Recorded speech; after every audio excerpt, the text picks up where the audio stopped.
Hello, and welcome to another episode of It's a History podcast. This week, we will be tackling a lighter topic as we look at the history of iced coffee. As someone who has been an iced coffee and cold brew lover for most of her life, especially during college, I found myself asking, where did this drink come from? Now, I know this seems like a simple answer. Obviously, we put ice in coffee and we get iced coffee. In researching this episode, I definitely found out more about iced coffee than I could have ever thought I would find.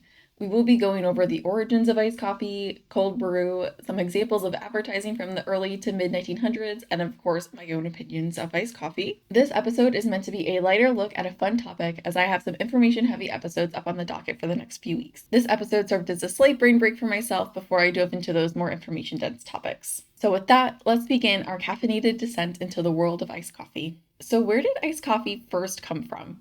The first known occurrence of iced coffee occurred in the 1840s in Algeria. It was first known as Mazagran and was invented by the French military during the Battle of Mazagran. The drink was born in the midst of battles with Arab and Berber forces during France's 17-year-long conquest of Algeria. The backdrop of this is the scramble for Africa, where many European nations worked against each other to carve Africa up into various colonies and occupations. A milk shortage led to coffee being diluted with additional water, and in a decision made to combat the heat, the soldiers added ice. And with that, iced coffee was born. It was also during this time that other soldiers were served coffee made with coffee syrup mixed with water, a little prelude to our current state of affairs when it comes to coffee. Upon their return to France, French soldiers began suggesting that cafes make their newfound iced coffee. Named for the place of origin, the iced coffee drink would be known as Café Mazagran in French cafes. In the 1920s, iced coffee boomed. Like many other things during the Roaring Twenties, this was large in part due to a marketing campaign. In the case of iced coffee, this was from the Joint Coffee Trade Publicity Committee. This led me down quite the rabbit hole of looking at vintage coffee ads. My favorite one that I looked at read, "The first food of the morning, coffee." And coffee was in all caps, of course. It continues, "The first food of the morning should be refreshing and invigorating. It should start you on the day's work with vim and vigor and robust binding energy." So coffee has become the indispensable breakfast beverage. It supplies strength and staying power. It is substantial and satisfying. At the very bottom of the ad, it reads, "Drink coffee," again in all caps. This ad from the Joint Coffee Trade Publicity Committee of the United States was published in collaboration with the US and Brazilian coffee growers. The ad was dispersed in 306 newspapers, 21 periodicals, 50 grocery trade magazines, and 9 medical journals. The Joint Coffee Trade Publicity Committee was a group of coffee growers that realized that in order to make more money, if they all came together to advertise coffee itself instead of focusing on their own specific brands, more people would be drinking coffee of any kind, which in turn would increase sales and profits across the board. Advertising for coffee would continue well after this specific ad. In June of 1939, an ad specifically for iced coffee ran. The ad was created by the Pan American Coffee Bureau with taglines such as, "It's time to swing to iced coffee." These were especially prominent during what they dubbed Iced Coffee Week from June 25th to July 1st. Pan American released another ad for iced coffee in 1951, again during the month of June.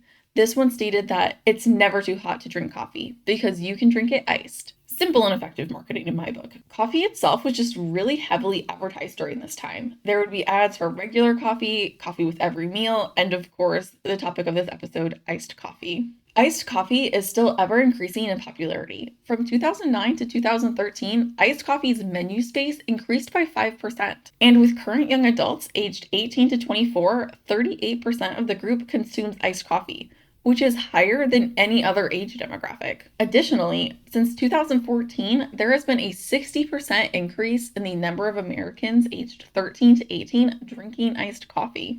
Now, what about cold brew? Cold brew, which is my favorite way to have iced coffee, has a somewhat debated origin story. In the 1600s, the Dutch, while in Indonesia, discovered a slow brew method which involved steeping beans in cold water. The Dutch then extended this information over to the Japanese, who were already familiar with cold brew tea. Same idea, just with different caffeine sources.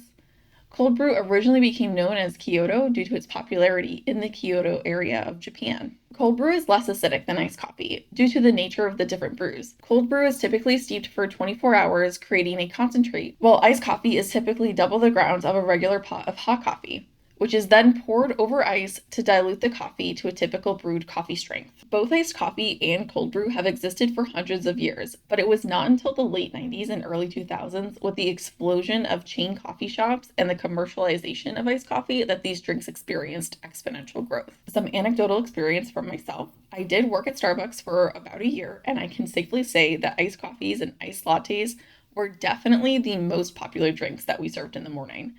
Yes, people still ordered hot coffee or hot lattes and cappuccinos, but it was nowhere near the amount of people who would order caramel iced coffees, cold brews, and of course, the famous iced caramel macchiato.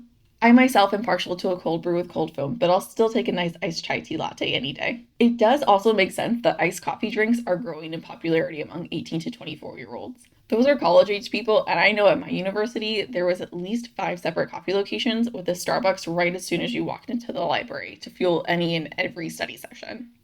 With copious amounts of advertising and the popularity of chain coffee shops, iced coffee was able to become a drink born on the battlefield to a drink caffeinating the public at ever increasing rates. Sources today include Coffee Magazine, the Saturday Evening Post, American Dining Creations, and All About Coffee. Thank you for joining me in this episode, and I hope to have you in the next one.